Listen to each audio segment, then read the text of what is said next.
जी, मेरा नाम हरकेश बहादुर है और मैं एक चौकीदार हूँ और चौकीदार के साथ-साथ मैं चौकीदारों का जिला अध्यक्ष भी हूँ इस महाराजगंज जिले का। क्या उम्मीद है आप लोगों का वेतन बढ़ जाएगा? वेतन बढ़ा कि नहीं बढ़ा? आखिर क्यों नहीं बढ़ रहा है? क्या कारण हो सकता है?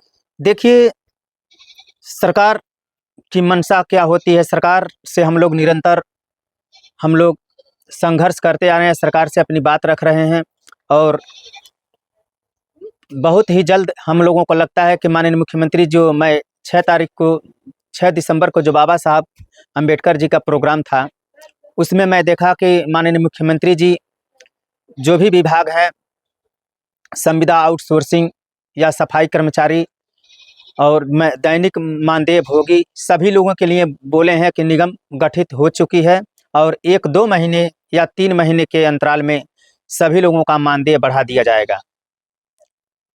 क्या उम्मीद है बढ़ जाएगा? देखिए, सरकार कई बार कई बात सरकार के तरफ से सुनने को मिलता है। फिलहाल कुछ समय पहले निकला था कि रेलवे ट्रैक की सुरक्षा करेंगे चौकीदार, लेकिन वो भी नहीं पूरा हुआ। लेकिन फिलहाल हम लोगों को उम्मीद लग रहा है कि माननीय मुख्यमंत्री जी अगर सब लोगों का कल्याण कर रहे हैं, तो हम लोगों के लिए भी ज़रूर कुछ करेंगे। देखा जा रहा है कि अलग-अलग चौकीदार अलग-अलग संगठन में जुड़ जा रहे हैं।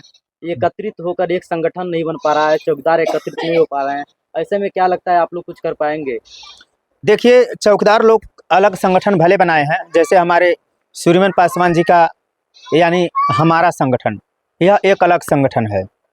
ऐसे कई संगठन बने और त्रिपाठी जी का भी अलग संगठन है। लेकिन देखिए, सभी मैं संगठनों से लगा हूँ इसी पर कि सारे संगठन एकत्रित हो जाएँ, क्योंकि अनु त्रिपाठी जो हैं, वह एक मीडिया कर्मी हैं और अनु त्रिपाठी अगर चौकीदारों के हित के लिए आगे कार्य कर रहे हैं, चौकीदार लोग उनकी बातों को सुन रहे हैं और पहुँच रहे हैं, जहाँ पे वो धरना करवा रहे हैं। तो मैं भी चाहूँगा कि जो भी हमारे संगठन के बड़े पदाधिकारी लीडर हैं और अनु त्रिपाठी जी से भी चाहूँगा कि हम लोग आपस में अपनी जो है राजनीतिक रोटियां सेकना बंद करें। अगर चौकीदारों के हित के लिए यदि हम लोगों को कार्य करना है, तो हम लोग एकत्रित होकर आपस में बात विमर्श करके जिला अध्यक्षों की राय लेकर हम लोगों को सारा संगठन को एकत्रित करके एक संगठन बना दिया जाए और एक ही संगठन के बैनर तले सभी चौकीदार यदि कार्य करें, तो चौकीदारों की संख्या जहाँ चाहेंगे, जितना भीड़ इकट्ठा करना चाहेंगे, उतना भीड़ इकट्ठा हो जाएगी। अगर इस तरह से हम लोग अलग-अलग संगठन जैसे त्रिपाठी जी अगर चौकीदारों को एकत्रित करना चाहते हैं, तो हमारे लोग विरोध करते हैं, यानी कि मैं भी विरोध करता हूँ। अगर हम लोग अगर ऐसा धरना करते हैं कि चौकीदारों को एकत्रित करने की बात करते हैं, तो त्रिपाठी जी हम लोगों का विरोध करते हैं।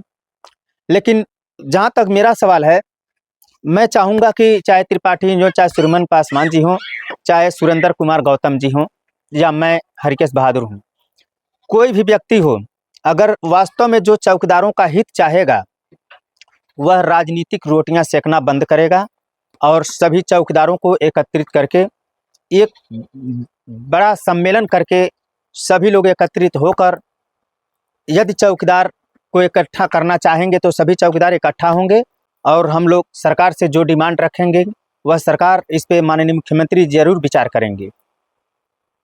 क्यों आप लोग अगर संगठन ही चल रहा है, तो एक संगठन चल रहा है, अनु त्रिपाठी का एक संगठन आप लोग का चल रहा है, तो क्यों नहीं आप लोग अनु त्रिपाठी के ही संगठन में जुड़ जाते हैं? क्या कारण है, क्यों नहीं जुड़ते आप लोग?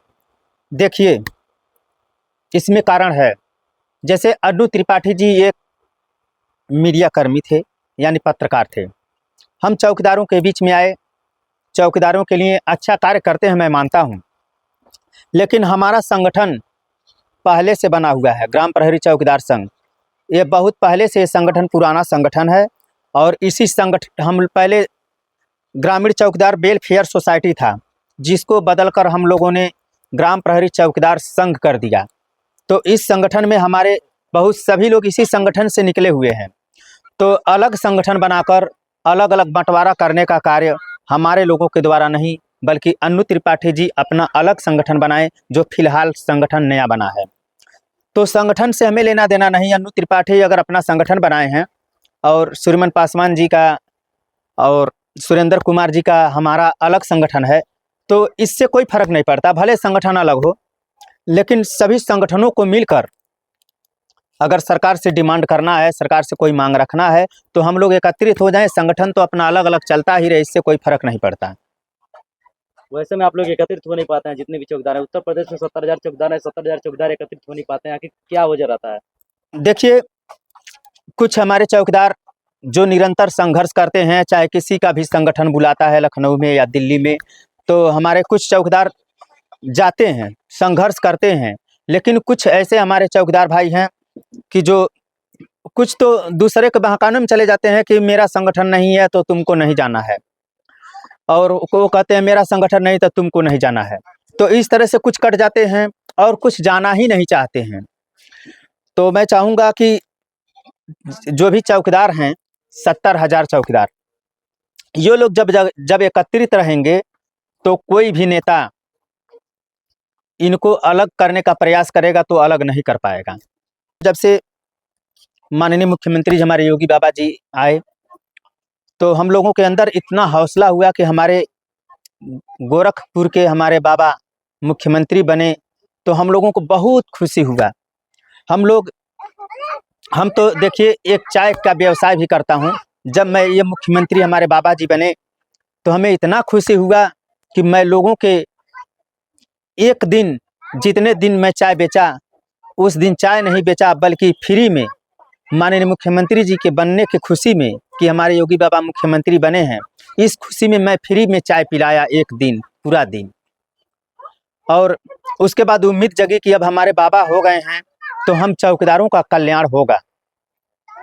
लेकिन इनके मुख्यमंत्री बनने के बाद 2 साल के बाद 2019 में इनके द्वारा 1500 से बढ़ाकर 2500 रुपया किया गया। लेकिन अभी आज तक इतने साल गुजर गए, हम लोग बराबर मुख्यमंत्री जी से गुजारिश करते हैं, बराबर मांग करते हैं कि माननीय मुख्यमंत्री जी हम लोगों को वेतन में बढ़ोतरी की जाए। लेकिन अभी तक किसी भी प्रकार का हम लोगों के प्रति माननीय मुख्यमंत्री जी का विचारधारा नहीं बदला। अभी हम लोग उसी तरह से उसी 2500 रुपये में गुजारा करते हैं इस महंगाई के दौर में। लेकिन उम्मीद लग रहा है कि इस बार जो मुख्यमंत्री जी बाबा साहब के प्रोग्राम में घोषणा किए कि सभी कर्मचारियों का मानदेय बढ़ाया जाएगा, तो विश्वास लग रहा है कि इस बार हो सकता है कि बढ़ा दें। अगर नहीं बढ़ता तो अगला कदम क्या होगा आप लोगों का? यदि हम लोगों का वेतन नहीं बढ़ता है, हम लोग 2-3 महीना इंतजार करेंगे। उसके बाद हमारे संगठन के लोग, चाहे अन्नू त्रिपाठी, चाहे सूर्यमन पासवान, सुरेंद्र कुमार गौतम, प्रेम सिंह जी, अनेक साथी लोग हैं, हम सभी लोग एकत्रित होकर माननीय मुख्यमंत्री जी के समक्ष हम लोग एक विशाल धरने का आयोजन करेंगे, ताकि माननीय मुख्यमंत्री जी हम लोगों को कब तक इस तरह से सताएंगे, कब तक हम लोग दर दर की ठोकरें खाते रहेंगे। तो हम लोगों को दर दर की ठोकरें कब तक खाएंगे, इसलिए हम लोग परेशान होकर 3 महीने और इंतजार करेंगे। उसके बाद हम लोग फिर माननीय मुख्यमंत्री जी के समक्ष लखनऊ इको गार्डन में या कहीं भी जहाँ पे प्रोग्राम रखा जाएगा वहाँ पे हम लोग धरना देने का कार्य करेंगे और विशाल धरना देंगे। इस बार ईंट से ईंट बजा दिया जाएगा।